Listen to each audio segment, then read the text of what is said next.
এই ছবিটি দেখুন, এটা একটা বিটকয়েন মাইন। কিন্তু এই বিটকয়েন মাইনিং হয় কিভাবে? চিন্তা করুন, আপনি একটি বিটকয়েন আপনার বিটকয়েন ওয়ালেট থেকে আপনার বন্ধুর বিটকয়েন ওয়ালেটে পাঠিয়েছেন।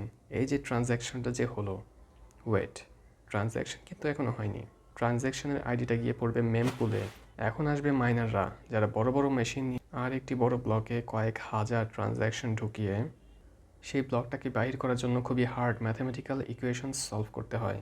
কোনো একজন মাইনার যদি সঠিকভাবে সফলভাবে সেই ইকুয়েশন সলভ করতে পারে, তাহলে বাকি মাইনাররা যারা আছে তাকে ভেরিফিকেশন করবে, তাকে চেক করবে যে সে কোনো হ্যাকার না তো।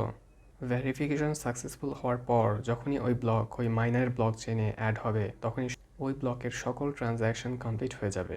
যার বিটকয়েন যার কাছে পৌঁছানো দরকার তার কাছে পৌঁছে যাবে। এত কিছু করে ওই ব্লককে মাইন করার জন্য ওই মাইনারকে রিওয়ার্ড হিসেবে 6.25 বিটকয়েন দেওয়া হবে।